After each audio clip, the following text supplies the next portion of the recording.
مساء الخير على كل متابعيني في كل مكان، يا رب دايما تكونوا بخير. ايه رأيكم بقى في الجمال والحلاوة ديت؟ صينيتين احلى واجمل من بعض. عملنا صينية بقى بطاطس بوراك الفراخ محشية كده حمام كداب، يعني عملناها كده على شكل حمام كداب. وكمان عملنا صينية رز كده مدسوسة في الفرن. الحباية بتاعتها طبعا مفرفرة قدامكم اهيت وجميلة جدا.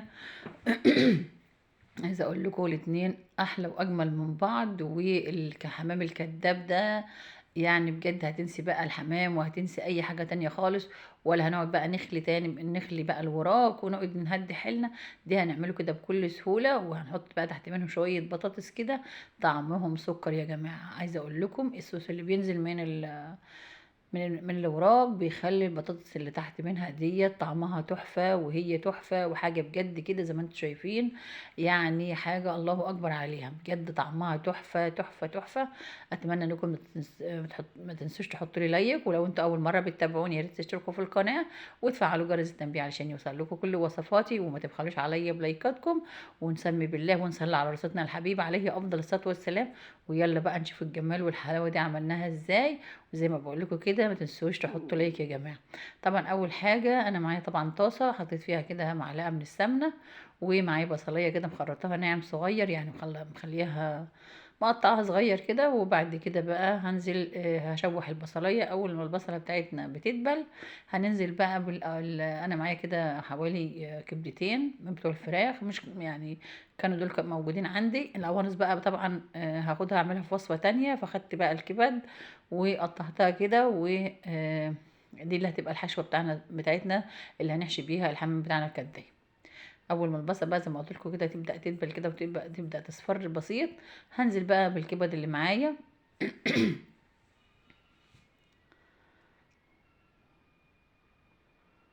اهو دول الكبدتين بتوع فرخه، يعني بتوع فرختين.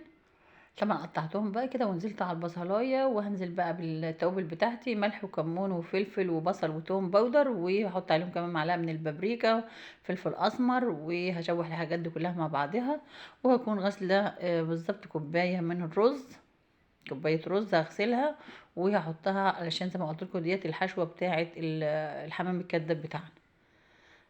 عايزه اقول لكم بجد هتنسوا اي حمام تاني تعملوه، ولا هنقعد بقى نخلي. انا طبعا عملت معاكم الحمام الكداب ده في فيديو قبل كده موجود عندي على القناه، هتلاقيني بقى خاليه العظم وحاشياه. طبعا هو تحفه راخر وجميل، بس بقى بدل الهده وبدل التعب وبدل بقى ما نقعد نخلي ونعمل الكلام ده كله، نقدر نعمله بالطريقه دي. طريقه جميله جدا وسهله وبسيطه، ويعني ما تاخدش اي وقت. طبعا نزلت بقى بالتوابل، هنزل بقى زي ما قلت لكم اهو دي كوبايه رز غسلتها، وهنزل كمان عليها بكوبايه من الميه، وهسيبها بقى ايه الرز بتاعنا يا دوبك ياخد نص سوا كده على ما عشان لما نيجي نحشيه بقى في الاوراق ونحط مع البطاطس يا دوبك يدينا السوا المظبوط. طبعا هو خلاص استوى اهوت. طبعا الكبده مغمقاه مع التوابل، طبعا مغليين الرز غامق كده. طبعا انا اديته بقى اهوت نص تسويه. هحشي بقى الوراك بتاعتنا، وطبعا الوراك بتاعتنا بقى غسلنا كويس ومنضفينها. وطبعا ما شلناش الجلد زي ما انتم شايفين كده، بايدينا كده بنسلك الجلد من اللحم، بنخليه خالص من على البتاع عشان لما نيجي نحشيه يبقى معانا يدينا شكل يعني يدينا كده الورك بتاعنا يبقى منفوخ كده وحلو. اهو 3 اوراق هم، طبعا كل واحد بيعمل على قد عدد اسرته، احنا 3 فعملت 3 اوراق بس. وخليتهم كده زي ما انا قلت لكم بالراحه كده. فصلت الجلد من اللحم، وبعد كده بقى حشيتهم اهو بالشكل ده كده. بعد كده بقى هجيب الصينيه بتاعتي، وطبعا حاطه فيها كده حوالي 3 بطاطسات كبار. دول 3 بطاطسات من يعني كبار، او يعني يعتبر كيلو الا ربع. انزل عليهم بقى ببصلايه كده برضو مقطعاها صغير، مش صغير قوي يعني، بس مش كبيره قوي ولا صغيره قوي. ننزل عليها بقى بشرايح من الفلفل وشرايح من الطماطم. وبعد كده هننزل بقى التوابل بتاعتنا، اللي هي طبعا انتوا عارفين البطاطس بتحب الكمون، فكتروا بالكمون. هحط كمون واحط توابل فراخ وبصل وتوم باودر، وهحط بابريكا، وهظبط الملح بتاعنا. وبعد كده هرص عليها الفراخ بتاعتنا. عايزه اقول لكم الصينيه دي يا جماعه بجد بتبقى تحفه تحفه تحفه. طبعا انا بقى هحط الوراك بعد كده هشيلهم تاني، لان انا افتكرت ان انا ما حطيتش التوابل، فهشيلهم وهحط التوابل وارجع احطهم تاني. طبعا شايفين الورك منتفخ قد ايه، ويعني الورك كده باين ان هو كده ما شاء الله عليه كبير وحلو. طبعا انا كنت نسيت بقى ان انا احط التوابل، فهشيلهم تاني وهحط التوابل وارجع احطهم. بالله عليكم اللي وصل لحد كده ما يبخلش عليا باللايك، حطوا لي لايك واشتركوا لي في القناه يا جماعه، وما تبخلوش عليا بلايكاتكم ولا كومنتاتكم الحلوه.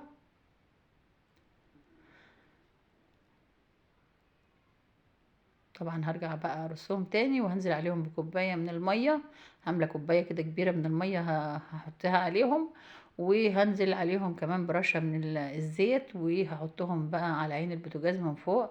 طبعا انا كنت حاطه ميه وافتكرت ان الكاميرا ما بتصورش، ففتحتها وحطيتها معايا كده، كنت بحسب ان الكاميرا بتصور، لما انتبهت لها لقيت ان الكاميرا ما بتصورش، فحطيت بقيه الكوبايه معايا، يعني حطيت كده كوبايه من كوبايه العصير اللي هي كوبايه العصير، مليتها ميه كده وحطيتها عليهم.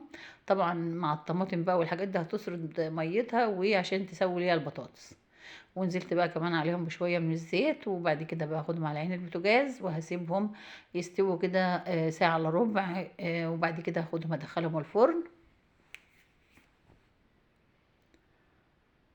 نغطيهم بقى من فوق كده بالغطا ونسيبهم بالظبط كده ساعه الا ربع كده، يعني شفت بقى لا الرز وقع ولا اي حاجه خالص، ومتماسك كده وجميل، والورك ما شاء الله عليه اهوت.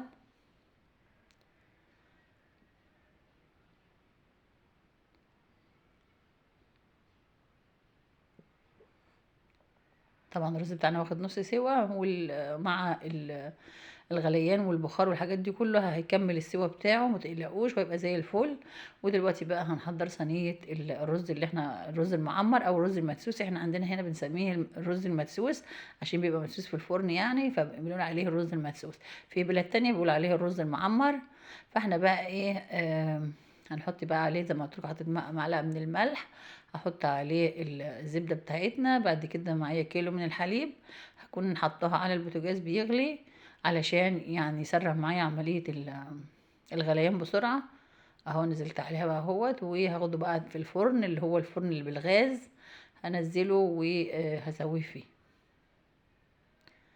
بجد أكلة جبارة وأكلة حلوة وأكلة كده تفتح النفس، ويعني بصراحة أكلة كده يعني تخلي الواحد كده يعني ياكل لما يلتوح.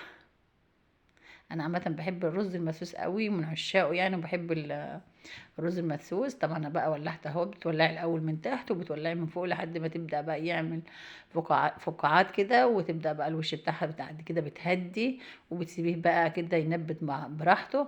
وايه رايكم بقى في الجمال والروعه دي صينيتنا بقى بعد ما طلعت، وصينيه الرز بتاعتنا الجميله الروعه، الرز بتاعها مفرفر وجميل، يعني حباه من حباه كده تنبدر وطالع طعمه زي الفل.